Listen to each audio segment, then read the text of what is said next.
नमस्कार मित्रांनो, मी उदय लाड पुन्हा एकदा स्वागत करतो आपल्या सर्वांचा आवडत्या यूट्यूब चॅनल माझी शेतीवर व्हिडिओ पाहणाऱ्या प्रत्येक शेतकरी मित्राचे आणि कास्तकार बांधवाचे आजच्या व्हिडिओमध्ये मनापासून खूप खूप स्वागत।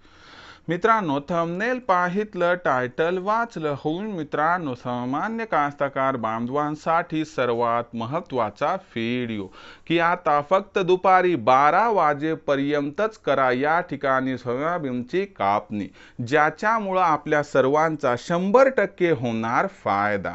पण दुपारी 12 वाजेपर्यंत सध्या परिस्थितीमध्ये सोयाबीनची कापणी का करावी आणि जर असं आपण केलं तर आपला फायदा नक्की कशा पद्धतीने होणार, या प्रत्येक प्रश्नाचं अचूक उत्तर जाणून घेण्यासाठी आता आपण सर्वांनी व्हिडिओ सुरुवातीपासून शेवटपर्यंत पहा।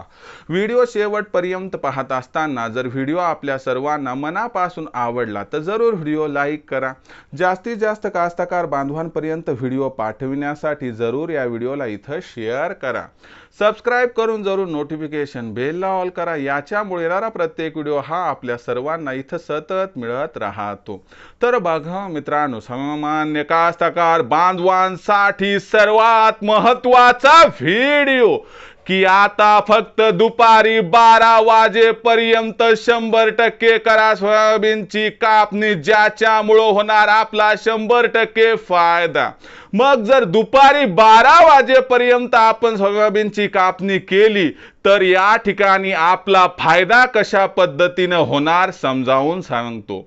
बघा मित्रांनो, सध्याच्या कंडिशनला बघितलं तर परतीचा पाऊस मराठवाडा, विदर्भ, खानदेश आणि पश्चिम महाराष्ट्रातील जो भाग की ज्या ठिकाणी आता सोयाबीनचं पीक कापणीसाठी तयार झाले तिथं धुमाकूळ घालतोय। आणि अशा परिस्थितीमध्ये या ठिकाणी कास्तकार बांधवांचा साधा सवाल आहे की सर, आम्ही जर कापणी नाही केली तर आमचं सोयाबीन जमीनदोस्त होऊ शकते। एकीकडे परतीचा पाऊस, दुसरीकडे कापणीसाठी आलेलं सोयाबीन, तर यातून मार्ग काय काढावा? तर लक्षात घ्या मित्रांनो, एक अशी संकल्पना आहे की ज्याच्यामुळे परतीच्या पावसात 100% यशस्वी कापणी होणार। आणि यासाठी जे थंबनेल पाहितले, यासाठी जे तुम्ही टायटल पाहितले ते उपयोगी आहे।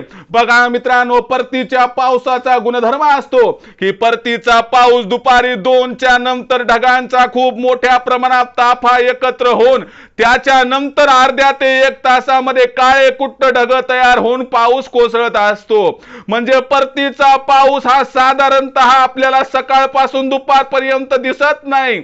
म्हणून लक्षात घ्या मित्रांनो, हीच ती वेळ, हीच ती संधी त्या ठिकाणी की सकाळी 7 वाजल्यापासून दुपारी 12 वाजेपर्यंत कापणी करायची आणि कापणी केलेलं जे सोयाबीन आहे त्याला एकत्र करून मित्रांनो ढीग लावायचा आणि त्याच्यावर पांढऱ्या रंगाची ताडपत्री टाकायची। जर एवढं केलं ना मित्रांनो, तर एक गोष्ट सांगतो मित्रांनो, 1% सुद्धा आपली कापणी शिल्लक राहणार नाही।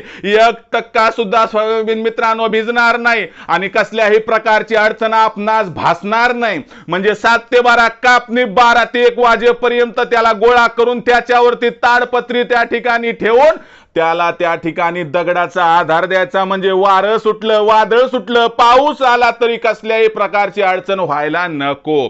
तर मित्रांनो, या पद्धतीने जर आपण दुपारी 12 वाजेपर्यंत कापणी करून एकत्र जर त्या ठिकाणी कापणी केलं, सोयाबीन घेतलं आणि झाकून ठेवलं, तर मला वाटते तुम्हाला अडचण भासणार नाही।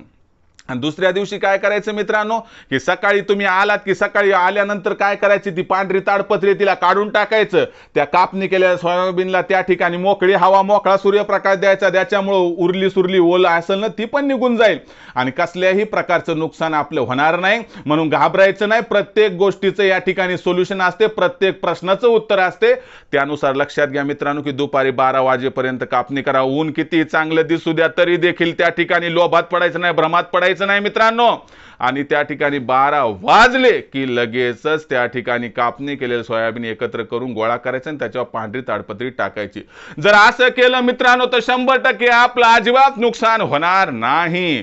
तर मित्रांनो, ही सध्याची सगळ्यात महत्त्वाची अपडेट, सगळ्यात महत्त्वाचा व्हिडिओ की दुपारी 12 वाजेपर्यंतच आता कापणी करा, ज्याच्यामुळे अशा पद्धतीने होईल आपला फायदा। तर मित्रांनो, हा व्हिडिओ आपल्याला कसा वाटला कमेंट सेक्शनमध्ये लिहून कळवा. व्हिडिओ आवडला असेल लाईक करा, कास्तकार बांधवापर्यंत पाठवण्यासाठी शेअर करा, सबस्क्राईब करून जरूर नोटिफिकेशन बेल ऑल करा. याच्यामुळे येणारा प्रत्येक व्हिडिओ हा आपल्या सर्वांना या ठिकाणी सतत मिळत राहतो. तर मित्रांनो, अशाच एका नवीन व्हिडिओसह मी आपला मित्र उदय लाड आपल्या सर्वांच्या आवडत्या युट्यूब चॅनल माझी शेतीवर मिळत राहील. तोपर्यंत माझ्या प्रत्येक शेतकरी मित्राच्या आणि कास्तकार बांधवाच्या आजच्या व्हिडिओमध्ये मनापासून खूप खूप आभार.